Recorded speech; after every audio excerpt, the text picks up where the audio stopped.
Hello friends, welcome to my YouTube channel Rohit super 100। आज की class में हम कोशिका के आगे का पढ़ेंगे, जिसमें हम कोशिका के मुख्य भाग के बारे में जानेंगे। पिछली क्लास में हमने कोशिका के बारे में थोड़ा जान लिया था, तो चलिए शुरू करते हैं हम। तो इसका सबसे पहला पॉइंट क्या है? कोशिका भित्ति। कोशिका के मुख्य भागों में सबसे पहले क्या आती है? Cell wall. सेल वॉल क्या होती है? यह केवल पादप कोशिकाओं में पाई जाती है। सबसे ज़्यादा इम्पोर्टेंट जो कोशिका भित्ति होती है वो पादप कोशिकाओं में पाई जाती है। पेड़ों को आपने देखा होगा कि उनका जो बाहरी पार्ट होता है वो बहुत ही ज़्यादा कठोर होता है, उसी को क्या बोलते हैं? कोशिका भित्ति। तो ये कोशिका भित्ति किस में पाई जाती है? पादप कोशिकाओं में, मतलब पौधों की कोशिकाओं में पाई जाती है। बनी किसकी होती है? ये सेलुलोज की। जो कोशिका भित्ति होती है वो सेलुलोज की बनी होती है, और यह कोशिका को निश्चित आकृति व आकार बनाए रखने में सहायता करती है। पेड़ों का जो आकार होता है वो एक निश्चित होता है और कठोर होता है। तो जो कोशिका भित्ति होती है वो कठोर होती है और पादप कोशिकाओं में पाई जाती है। जीवाणु का कोशिका भित्ति पेप्टिडोग्लैकेन का बना होता है, इसका बना होता है।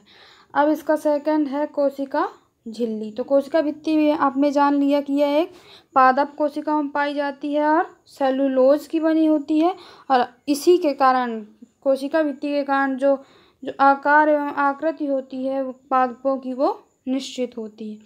अब देखते हैं दूसरा कोशिका झिल्ली, सेल मेम्ब्रेन जिसको बोलते हैं। इंग्लिश में क्या बोलते हैं? Cell membrane. तो कोशिका के सभी अवयव एक पतली झिल्ली के द्वारा घिरे रहते हैं। इस झिल्ली को कोशिका झिल्ली कहते हैं। तो कोशिका के डायग्राम में आपने देखा होगा सबसे बाहरी परत क्या होती? कोशिका भित्ति। उसके बाद क्या होती? कोशिका झिल्ली। उसके बाद उसके अंदर के अवयव जैसे माइटोकॉन्ड्रिया, राइबोसोम, लाइसोसोम ये होते हैं, और फिर केंद्रक होता है। केंद्रक सबसे बीच में होता है। तो कोशिका झिल्ली कहाँ होती है? कोशिका भित्ति के जस्ट बाद में, अंदर। तो इस झिल्ली को कोशिका झिल्ली कहते हैं, जो कि एक पतली झिल्ली होती है और कोशिका भित्ति के अंदर होती है। यह अर्धपारगम्य झिल्ली होती है। अर्धपारगम्य का मतलब सेमी परमेएबल मेम्ब्रेन। अर्धपारगम्य मतलब जिसके आर पार थोड़ी देखा जा सकता है। इसका मुख्य कार्य क्या है? कोशिका के अंदर जाने वाले एवं अंदर से बाहर आने वाले पदार्थों का निर्धारण करना। इसका मुख्य कार्य यह है कि कोशिका के अंदर किन उपयोगी पदार्थों को ले जाना है और कोशिका से बाहर किन अनुपयोगी पदार्थों को निकालना है।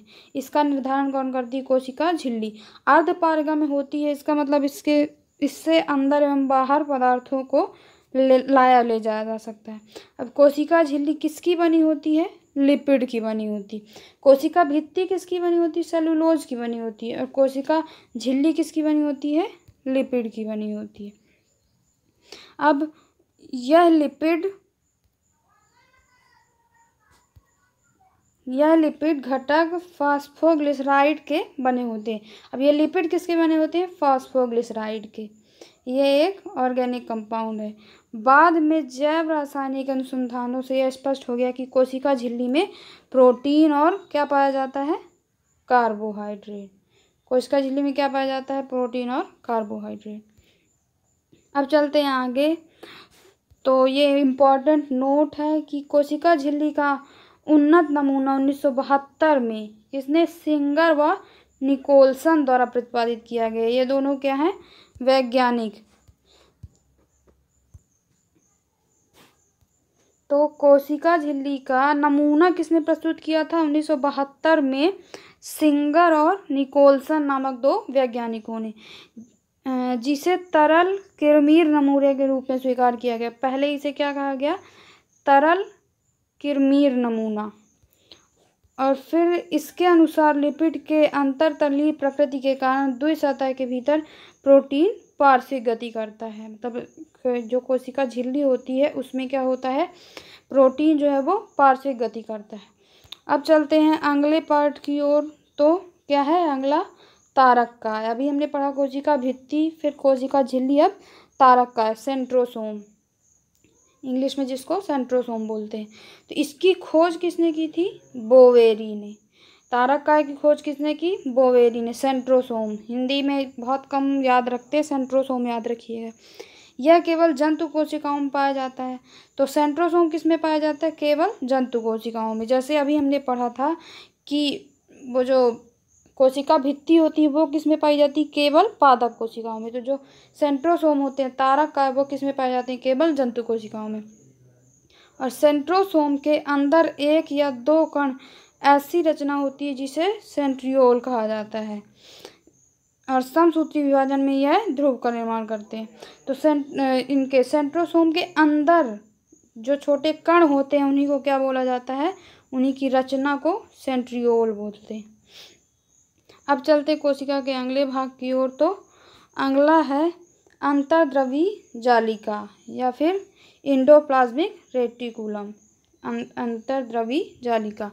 तो यूकैरियोटिक कोशिकाओं के कोशिका द्रव में चपटे आपस में जुड़े थैली युक्त छोटी नलिकाबद्ध जालिका तंत्र बिखरा रहता है। इसी को क्या कहते हैं? Endoplasmic reticulum. क्या कैसे होते हैं? ये चपटे होते हैं, आपस में चिपके होते हैं, जुड़े होते हैं, और संरचना कैसी होती है? थैली युक्त होती है, और नालिकावत होते हैं, थोड़ा लंबे होते हैं। तो ये जाल के जैसे बिखरे रहते हैं। इन्हें क्या कहते हैं? Endoplasmic reticulum. प्रायः राइबोसोम एंडोप्लाज्मिक रेटिकुलम के बाहरी सतह पर चिपके रहते हैं, और राइबोसोम इन्हीं के बाहर चिपके रहते हैं। इनकी संरचना कुछ इस तरह से होती है, इस तरह रहती है। राइबोसोम इस तरह से इनके बाहर चिपके रहते हैं। जिस एंडोप्लाज्मिक रेटिकुलम के सतह पर राइबोसोम मिलते हैं उन्हें क्या कहते हैं? खुरदुरी अंतःप्रद्रवी जालिका, मतलब एंडोप्लाज्मिक रेटिकुलम। और जिसके बाहर ये राइबोसोम चिपके नहीं होते हैं उन्हें क्या कहते हैं? चिकनी अंतःप्रद्रवी जालिका। तो एंडोप्लाज्मिक रेटिकुलम क्या है?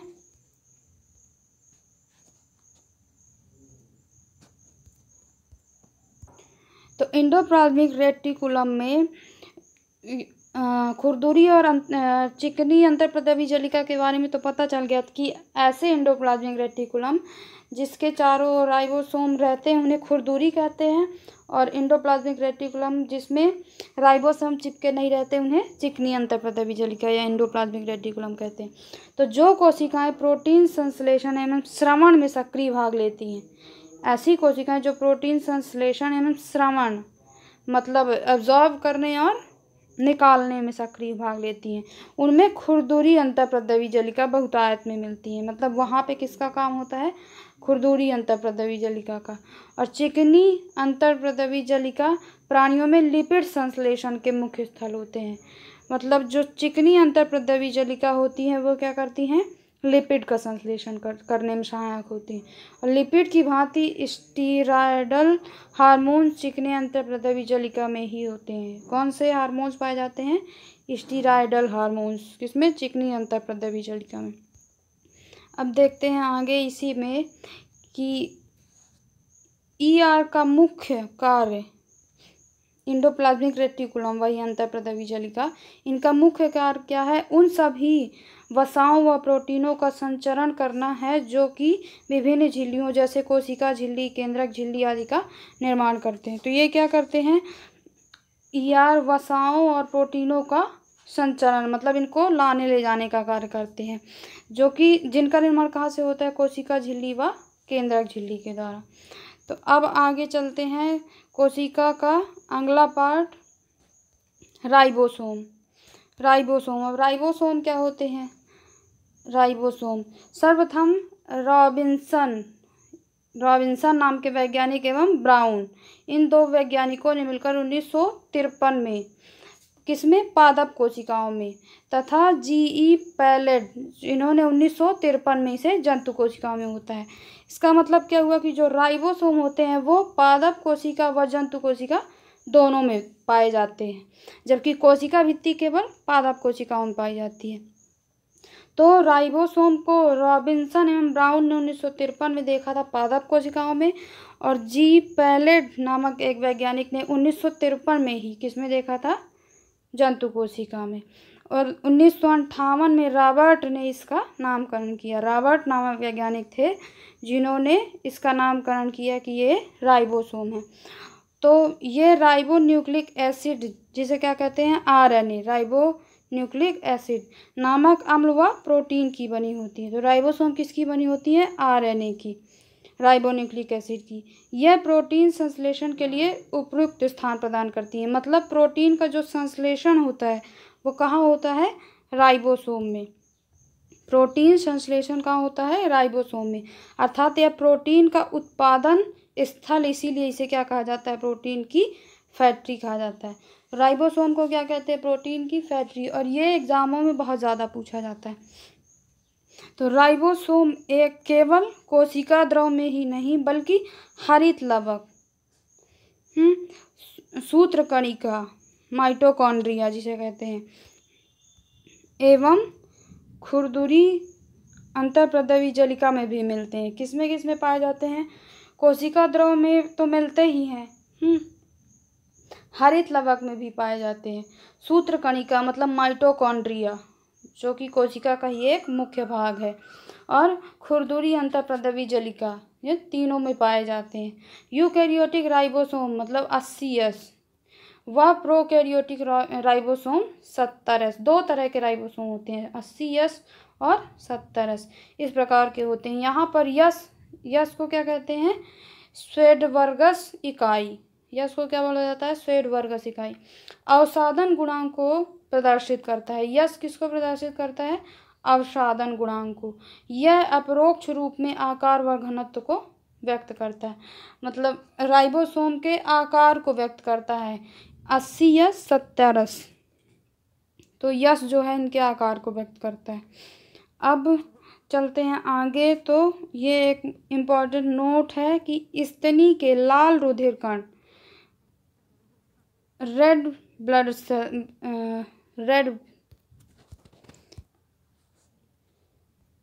तो क्या है नोट? स्तनी के लाल रुधिर कण में राइबोसोम एवं अंतःप्रद्रव्य जालिका नहीं पाया जाता है। मतलब रेड ब्लड सेल्स में राइबोसोम और अंतःप्रद्रवी जलिका नहीं पाई जाती है।